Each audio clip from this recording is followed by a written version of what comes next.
Insulin shock क्या होता है, पेशेंट है या बीपी बढ़ा हुआ रहता है, ठीक है, तो उस कंडीशन में हमें एनएस नहीं देनी चाहिए। अभी एक्सीडेंट हुआ हो, ठीक है, उसमें क्या होगा, वाटर लॉस होगा बॉडी। सर्जरी के टाइम भी हम कौन सा दे सकते हैं। Hello friends, welcome back to my YouTube channel Varsha nursing classes. आज का हमारा टॉपिक है आईवी फ्लूइड, ठीक है। तो आज हम इस वीडियो में पढ़ेंगे कि आईवी फ्लूइड क्या होता है, आईवी फ्लूइड हमें कब कब देना चाहिए, कितने टाइप्स के आईवी फ्लूइड होते हैं, बर्निंग, अगर पेशेंट जल जाए तो हमें कौन सा आईवी फ्लूइड देना चाहिए, पेशेंट को डिहाइड्रेशन है तो हमें कौन सा आईवी फ्लूइड देना चाहिए, अगर शुगर का पेशेंट है तो हमें कौन सा आईवी फ्लूइड नहीं देना चाहिए। मतलब बहुत सारी कंडीशंस हैं जिसमें हमें पता होना चाहिए कि हमें आईवी फ्लूइड कब देना है, कितना देना है, किन किन कंडीशंस में देना है। तो इस वीडियो में आज हम डिटेल से स्टडी करेंगे हर एक टाइप्स के बारे में। एनएस कब देना चाहिए, आरएल कब देना चाहिए, डीएनएस क्या होता है, डी5 क्या होता है, डी10 क्या होता है, डी25 क्या होता है, मैनिटोल क्या होता है, इन सब के यूजेस के बारे में पढ़ेंगे कि किन किन पेशेंट्स में हमें ये देना चाहिए, किन किन में नहीं देना चाहिए। अगर आप ये वीडियो मेरी बिना स्किप करे देखेंगे तो इस वीडियो के माध्यम से हम आईवी फ्लूइड के बारे में पूरी डिटेल से जान पाएंगे, ठीक है। तो वीडियो को स्टार्ट करने से पहले हम समझते हैं कि आईवी फ्लूइड क्यों बोल रहे हैं हम इसको। तो आईवी मतलब होता है इंट्रावीनस, ठीक है। इंट्रावीनस क्या मतलब, जो हम वेन्स में इंसर्ट करते हैं, जो भी चीज़ हम वेन्स में, ठीक है। वेन्स क्या होती हैं भाई, हमारी बॉडी में आर्टरी और वेन्स दो तरह की होती हैं, ठीक है। जो वेन्स है वो कैसी होती है, नीली कलर की, जो हम देखिए अपने हाथ में, ठीक है, हम देखते हैं तो जो नसें हैं जिनको हम नस बोलते हैं वो नीले तरीके दिखती हैं। उनमें हमें क्या देना चाहिए, आईवी फ्लूइड। जो हम वेन में डायरेक्टली फ्लूइड लगाते हैं उनको ही हम इंट्रावीनस फ्लूइड बोलते हैं, ठीक। तो आईवी फ्लूइड की क्या फुल फॉर्म है, इंट्रावेनस फ्लूइड, जो फ्लूइड वेन में लगाया जाए, which is directly inject into veins. किस में लगा रहे हैं, वेन्स में, उनको हमने आईवी फ्लूइड बोल दिया, ठीक है। कितने टाइप्स के आईवी फ्लूइड होते हैं, जैसे ये बोतल है, ठीक है। बहुत से मरीज क्या कहते हैं, हमारे पास आते हैं, क्या कहते हैं, बोतल चढ़ा दो, ठीक है, ठीक है। बहुत से मरीज हमारे पास आते हैं, कहते हैं मैडम हमें बोतल चढ़ा दो, हमें तो कमजोरी आ रही है, हमें तो ये दिक्कत आ रही है। तो ऐसा नहीं है कि हम पेशेंट्स ने हमें बोला और हम बोतल चढ़ा दें, नहीं। तो हमें क्या देखना होता है, हर एक चीज़ की वो डिजीज़ कंडीशन देखनी होती है कि हाँ भाई इसमें क्या देखना है कि हाँ इस डिजीज़ कंडीशन में देना ज़रूरी है या नहीं है पेशेंट को, ठीक है। तो हमें हर चीज़ देख के तब उसके आईवी फ्लूइड लगाना होता है। तो सबसे पहले हम पढ़ेंगे टाइप्स ऑफ आईवी फ्लूइड की कितने तरीके के टाइप्स होते हैं, ठीक। तो सबसे पहले है हमारा नॉर्मल सलाइन, जिसको हम एनएस बोलते हैं शॉर्ट फॉर्म में। पहले हम टाइप्स पढ़ते हैं, फिर हम इनको एक एक करके डिटेल में स्टडी करेंगे कि भाई एनएस क्या होता है, ठीक है, इसमें क्या क्या चीज़ होती है, किन किन पेशेंट्स में हम एनएस दे सकते हैं, कितनी डोज देनी चाहिए, किस में नहीं देना चाहिए, वो सारी चीज़ हम सबके बारे में अलग अलग पढ़ेंगे। एनएस के अलग, डीएनएस का अलग, आरएल का अलग, ठीक है। तो सबसे पहले हमें टाइप्स पता होने चाहिए कौन कौन से होते हैं। एनएस मतलब नॉर्मल सलाइन, ठीक। नेक्स्ट आ जाते हैं डीएनएस, जिसको हम क्या बोलते हैं, डेक्सट्रोज नॉर्मल सलाइन, ठीक। नेक्स्ट आ जाते हैं आरएल, आरएल क्या है, रिंगल रेक्टेड सॉल्यूशन। नेक्स्ट आ जाते हैं डी5, डी10, डी25, ये क्या है, एक ही में। Last mannitol solution. ये हमारे क्या है, टाइप्स है। अब एक एक करके हम डिस्कस करेंगे सबको।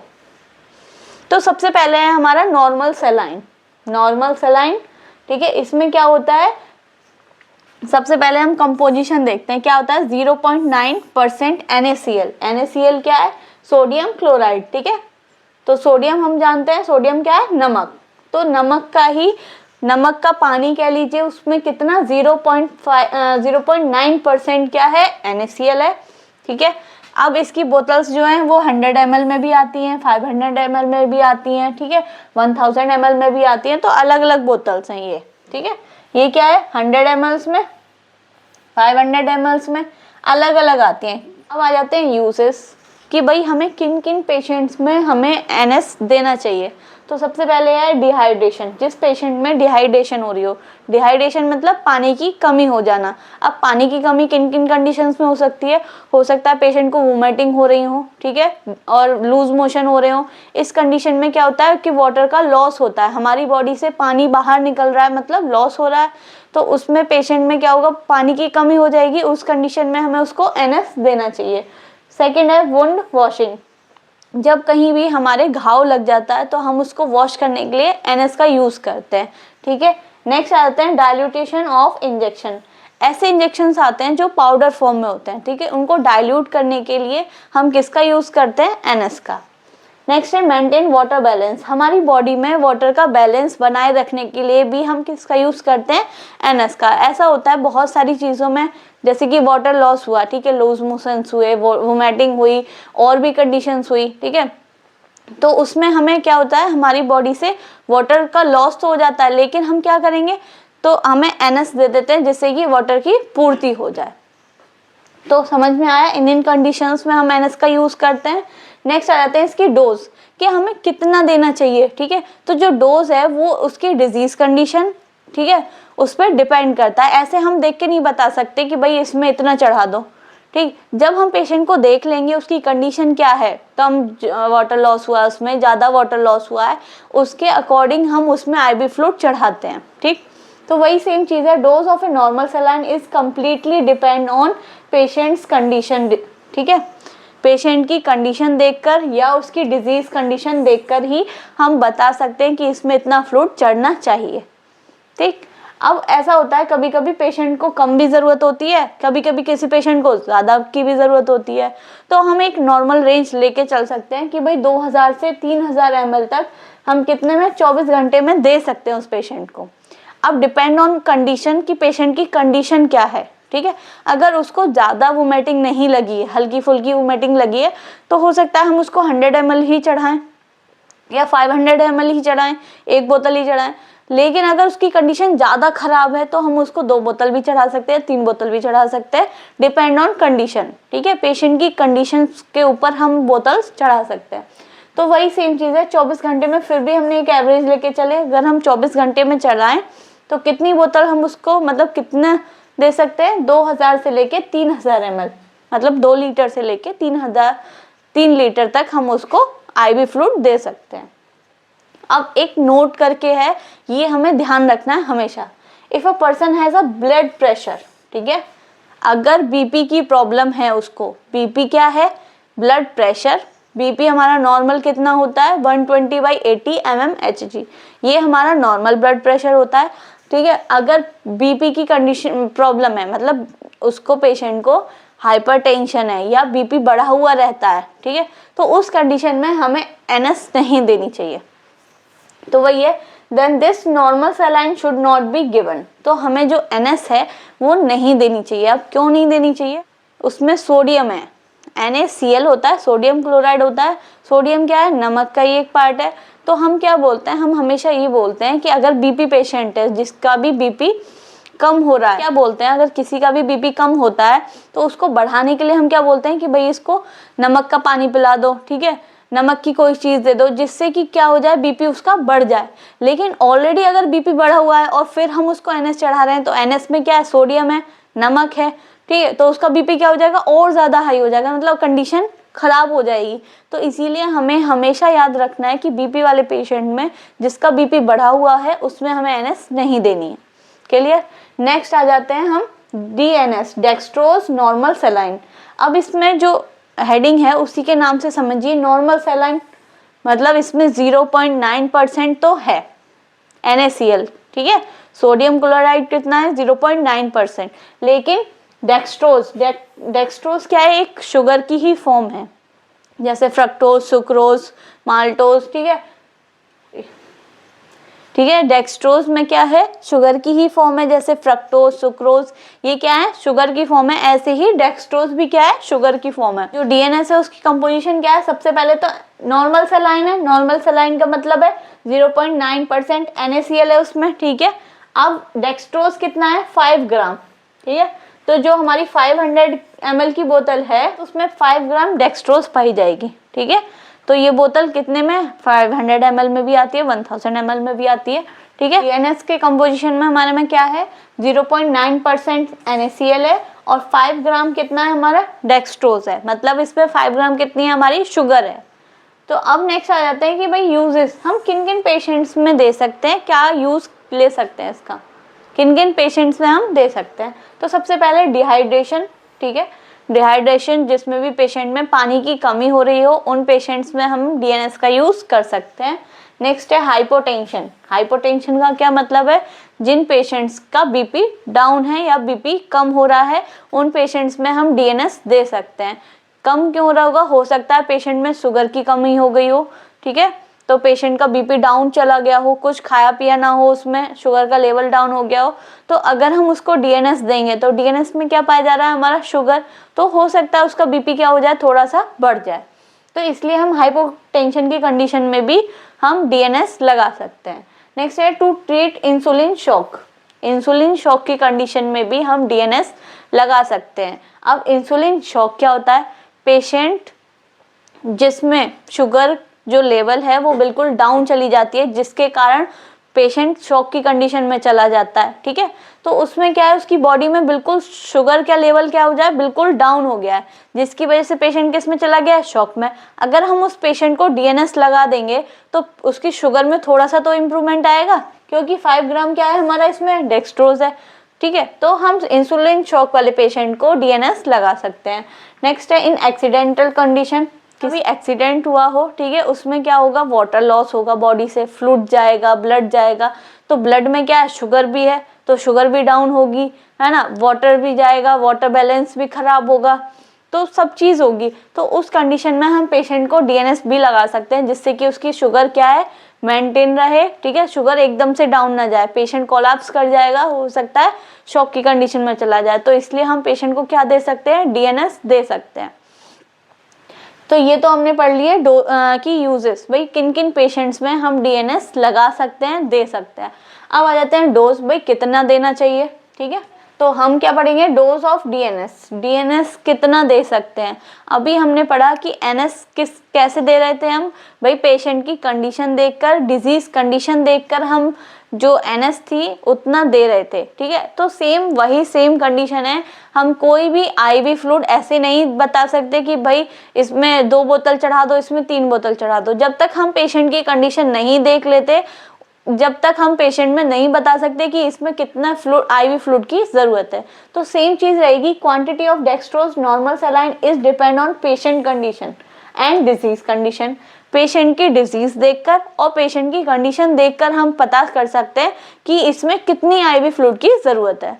तो अगर हम एवरेज लेके चलते हैं तो 2,500 से 3,000 ml हम 24 घंटे में दे सकते हैं, ठीक। अब नोट करके इसमें एक और चीज, हमें जो हम नोट बता रहे हैं वो बहुत इंपॉर्टेंट है, उसको आप ध्यान रखिए। ऐसा नहीं कि ये आपके सिर्फ लेक्चर के हिसाब से या फिर आपको नोट्स बनाने हो उस पर्पज से बहुत अच्छा टॉपिक है, ऐसा नहीं है। ये अगर आप मेडिकल फील्ड में हो, किसी भी मेडिकल फील्ड से हो, ठीक है, आप जीएनएम कर रहे हो, आप एएनएम कर रहे हो, आप बीएससी नर्सिंग कर रहे हो, मेडिकल स्टूडेंट्स हो, ओटी टेक्नीशियन हो, लैब असिस्टेंट हो, कोई भी मेडिकल से रिलेटेड आप हो, घर में भी ज़रूरत होगी, हो सकता है कभी पेशेंट आपके घर में ज़रूरत पड़ जाए, ठीक है, जो आईवी फ्लूइड होती है वो तो हमें कभी भी ज़रूरत पड़ सकती है, तो उसके बारे में अगर हमें जानकारी होगी तो हम अच्छे से मैनेज कर सकते हैं कि हाँ, हमें पता हो कि इस कंडीशन में ये वाली आईवी फ्लूइड देनी चाहिए, तो हम उस टाइम पे दे सकते हैं, अपने घर वालों को एडवाइस कर सकते हैं, बता सकते हैं।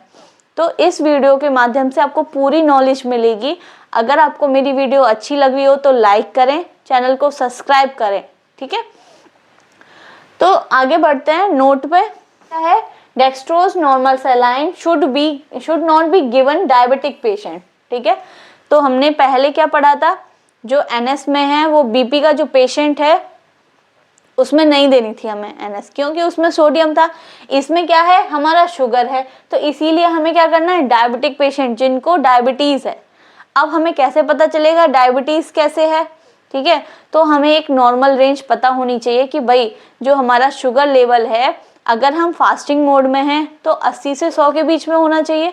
अगर हमने खाना खाने के बाद अगर हम टेस्ट करा रहे हैं तो कितना होना चाहिए, 120 से 140 के बीच में होना चाहिए। खाना खाने के 2-3 घंटे बाद हमारा कितना होना चाहिए, 140 से 160 के बीच में होना चाहिए, तो ये नॉर्मल है। अगर इससे ज़्यादा हो रहा है तो क्या है, डायबिटिक की कंडीशन है। तो हमें पता होना चाहिए, ये चीज़ भी नॉर्मल है, मेडिकल के स्टूडेंट्स को पता होना चाहिए कि भाई शुगर का लेवल कितने तक नॉर्मल है, और अगर इससे ज़्यादा है तो डायबिटिक पेशेंट है, ठीक। तो अगर कोई भी पेशेंट डायबिटिक है तो उसमें अगर हमने डीएनएस चढ़ा दिया तो उसका शुगर का लेवल और ज़्यादा बढ़ जाएगा तो दिक्कत हो जाएगी। तो हमेशा हमें ये ध्यान रखना है कि जो अगर डायबिटिक पेशेंट है, ठीक है, शुगर पेशेंट है, उसमें हमें डीएनएस नहीं देने हैं कभी भी।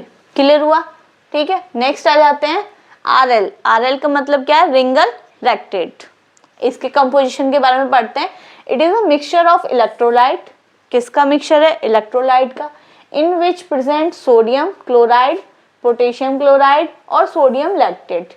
इसमें क्या है? बहुत सारी मिक्सचर है इलेक्ट्रोलाइट्स का। इलेक्ट्रोलाइट्स क्या होते हैं? जैसे हमारे सोडियम क्लोराइड्स, ठीक है, पोटेशियम, ये सारे क्या है? हमारे इलेक्ट्रोलाइट्स हैं। ठीक, तो इन सब के मिक्सचर से ही क्या बना है? आरएल, जिसको हम रिंगल लैक्टेट बोल रहे हैं। तो अब हम यूजेस ऑफ आरएल, हम किन किन पेशेंट्स में आरएल दे सकते हैं? ठीक, तो सबसे पहले कंडीशन है भाई डिहाइड्रेशन की। सेम, जिस पेशेंट्स में पानी की कमी हो जाती है उनमें हम आरएल दे सकते हैं। Electrolyte imbalance. इलेक्ट्रोलाइट इम्बैलेंस कैसे? जो हमारी बॉडी में इलेक्ट्रोलाइट्स हैं, सोडियम, पोटेशियम, क्लोराइड, ये सब है, अगर ये कहीं लॉस हो गए हैं, ठीक है, इनका इम्बैलेंस हो गया है, मतलब हमारी बॉडी में कम हो गए हैं, तो हम आरएल दे के उनको क्या कर सकते हैं? बैलेंस कर सकते हैं। ठीक है, क्योंकि आरएल में क्या है? सारी चीज़ें, सोडियम क्लोराइड भी है, पोटेशियम क्लोराइड भी है, सोडियम लैक्टेट भी है, सारी चीज़ें अगर हम आरएल देंगे तो हमारी बॉडी में इलेक्ट्रोलाइट का क्या हो जाएगा? बैलेंस हो जाएगा। ड्यूरिंग सर्जरी, कहीं ऑपरेशन हो रहा है, सर्जरी हो रही है, तो उस टाइम भी जो हमारे इलेक्ट्रोलाइट्स हैं वो हमारी बॉडी में इंपॉर्टेंट रोल प्ले करते हैं। ठीक है, अगर उनका वाटर में, अगर हमारी बॉडी में इम्बैलेंस होगा तो हमारी बॉडी में दिक्कतें हो सकती हैं। ठीक है, तो सर्जरी के टाइम भी हम कौन सा दे सकते हैं? आरएल दे सकते हैं, इलेक्ट्रोलाइट को मेंटेन करने के लिए। Next, burning condition. Burning condition में क्या होता है? हमारी बॉडी से जितना भी वाटर होता है वो क्या हो जाता है? बर्न, जल जाता है। ठीक है, लॉस हो जाता है, तो उसमें जो हमारे इलेक्ट्रोलाइट्स हैं वो भी बर्न हो जाते हैं। ठीक है, वो भी लॉस हो जाते हैं। तो हमारी बॉडी में एक तो वाटर की तो कमी हो जाती है, प्लस इलेक्ट्रोलाइट की भी कमी हो जाती है। तो इसीलिए हम उस कंडीशन में क्या देते हैं? पेशेंट को आरएल देते हैं, जिससे कि उसमें इलेक्ट्रोलाइट की पूर्ति हो सके। नेक्स्ट है न्यूट्रिशनल डेफिशिएंसी। अगर किसी में न्यूट्रिशनल डेफिशिएंसी है, न्यूट्रिशन की कमी आ गई है, तो उन पेशेंट में भी हम आरएल दे सकते हैं। क्यों? क्योंकि इलेक्ट्रोलाइट्स हैं इनमें, इलेक्ट्रोलाइट्स क्या करते हैं? हेल्प करते हैं न्यूट्रिशन प्रोवाइड करने में। नेक्स्ट है हाइपोटेंशन। अगर किसी में बीपी कम है उसमें भी हम आरएल दे सकते हैं, क्योंकि बहुत सारी इसमें क्या है? इलेक्ट्रोलाइट्स हैं, सोडियम भी है। ठीक है, अभी हमने पढ़ा था कि अगर किसी का बीपी डाउन होता है तो हम उसको क्या बोलते हैं? नमक लेने के लिए, ठीक है, सोडियम देते हैं। तो वही चीज़ है, इसमें क्या है? सोडियम क्लोराइड भी है। तो अगर बीपी है, हाइपोटेंशन है किसी को, तो हम आरएल दे सकते हैं। It is suitable for diabetic patient. ये किसके लिए? डायबिटिक पेशेंट के लिए भी सुटेबल है। क्यों? क्योंकि इसमें क्या है? शुगर नहीं है। ठीक है, इसमें इलेक्ट्रोलाइट्स है, सोडियम है, पर शुगर नहीं है। ठीक है, इसमें हम बीपी, जो पेशेंट कम है, अगर किसी का बीपी ज़्यादा है उसको नहीं दे सकते, लेकिन शुगर के पेशेंट को हम दे सकते हैं, क्योंकि इसमें क्या है? शुगर नहीं है। तो आपको पता चल गया आरएल हम किस किस में दे सकते हैं। ठीक है, ये सारी चीजें हैं, देखिए क्या क्या है इसमें? Sodium lactate, sodium chloride, potassium chloride, calcium chloride, बहुत सारी चीजें हैं। ठीक, हमने यूजेस पढ़ लिए। अब आ जाते हैं dose of RL. Same condition है, हम भाई आरएल बिना पेशेंट के देखे हुए नहीं बता सकते कि इसमें कितना हमें आरएल आईवी फ्लूइड देना है या नहीं देना है। तो वही सेम चीज है, dose of RL is depend on patient condition and disease condition. Patient की क्या डिजीज है, पेशेंट की क्या कंडीशन है, उस टाइम देखकर हम पता कर सकते हैं कि इसमें कितना आईवी फ्लूइड हम दे सकते हैं या कितना नहीं दे सकते हैं। ठीक है, तो अगर हम एवरेज लेके चलते हैं तो 24 आवर्स में हमें कितना 500 से लेके 1000 ml के बीच में हम दे सकते हैं। नेक्स्ट आ जाते हैं डेक्सट्रोज। ठीक है, डेक्सट्रोज में कौन कौन से हमारे पास थे? D5, D10 और D25। इसमें क्या हो रहा है? D माने डेक्सट्रोज, और आगे जो लग रहे हैं D5, D10, D25, ये क्या है? कंपोजिशन, मतलब इतनी इसमें क्या है? शुगर है, इतनी मात्रा है शुगर की। ठीक है, तो कंपोजिशन में देखिए D5 के आगे क्या है? 5 ग्राम डेक्सट्रोज इन 100 ml। जो हमारी 100 ml की बोतल आती है उसमें 5 ग्राम क्या है? डेक्सट्रोज है। डेक्सट्रोज क्या है? एक शुगर है। ठीक है, तो अगर 5 ग्राम है उसमें तो हम उसको D5 बोल रहे हैं, अगर उसमें 10 ग्राम है तो हम उसको क्या बोल रहे हैं? D10। जैसे जैसे शुगर हमें ज़्यादा चढ़ानी है तो हम ज़्यादा वाले का यूज़ कर सकते हैं, अगर हमें शुगर की कम मात्रा चाहिए तो हम कम वाला यूज़ कर सकते हैं। अगर D25 है तो उसमें 25 ग्राम डेक्सट्रोज है, कितने में ही 100 ml में, ठीक है। तो कंपोजिशन में क्या है, शुगर का लेवल क्या हो रहा है, बढ़ रहा है हमारा। तो हम किन किन पेशेंट्स में दे सकते हैं, डिहाइड्रेशन जिसमें पानी की कमी हो रही हो, साथ के साथ शुगर भी डाउन जा रहा हो, उन पेशेंट्स में हम दे सकते हैं, ठीक है। वीकनेस आ रही हो पेशेंट में, कमजोरी सी महसूस हो रही हो, डिजीनेस मतलब चक्कर आ रहे हो पेशेंट को, उन पेशेंट में हम क्या दे सकते हैं, D5, D10, D25, ये तीनों चीज़ हम दे सकते हैं। पर हमें ये चीज़ याद रखनी है कि हमें डायबिटिक पेशेंट में नहीं देना है। अगर हम डायबिटिक पेशेंट में दे देंगे तो शुगर उसका बिल्कुल हाई लेवल पर पहुंच जाएगा, ठीक है। कितना दे सकते हैं, 2000 से लेके 3000 ml एंड 24 आवर्स, 24 घंटे में हम 2 लीटर से 3 लीटर जो फ्लूइड है वो हम दे सकते हैं, ठीक है। देखिए ये रहे D5, इसमें अलग अलग है, D5 होगा तो 5 ग्राम, अगर D10 है तो 10 ग्राम और D25 है तो 25 ग्राम, ठीक है। अब लास्ट आ जाते हैं, लास्ट क्या है हमारा, मैनिटोल सॉल्यूशन। ये सॉल्यूशन बहुत ज़्यादा इंपॉर्टेंट है, ठीक है। किस लिए होता है, this is the type of diuretic solution. कैसा है, डाईयूरेटिक सॉल्यूशन है। क्या है डाईयूरेटिक, भाई जैसे कि हमारी बॉडी में बहुत ज़्यादा फ्लूइड की मात्रा हो जाती है, ठीक है, तो उसको कैसे निकालें, तो उसको हम क्या निकालते हैं, या तो हम डाईयूरेटिक कोई इंजेक्शन दें, ठीक है, जिससे कि यूरिन की फॉर्म में जो वाटर है वो हमारी बॉडी से लॉस हो जाए, या हम मैनिटोल दें, ठीक है। तो इसमें क्या करते हैं, पहले डाईयूरेटिक का it means it increase the volume of urine. ये क्या कर देता है, यूरिन की मात्रा को बढ़ा देता है, जिससे कि हमारी बॉडी में वो जितना भी एक्स्ट्रा है, एक्स्ट्रा मात्रा में वो किसके, यूरिन के थ्रू बाहर निकल जाता है। इसीलिए हम क्या देते हैं, इसको मैनिटोल देते हैं, जिससे कि जो हमारी बॉडी में एक्स्ट्रा फ्लूइड आ चुका है, एक्स्ट्रा वाटर आ चुका है, वो यूरिन के फॉर्म में बाहर निकल। कितना होता है, 100 ml में कितना होता है, 20 ग्राम मैनिटोल कितना होता है 100 ml में।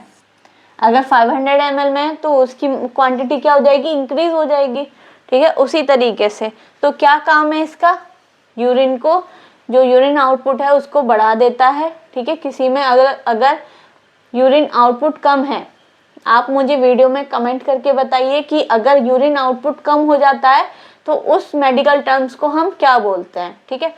तो डायूरेटिक हम क्यों दे रहे हैं, जिससे कि जो यूरिन की मात्रा है, जो यूरिन आउटपुट है वो इंक्रीज हो जाए।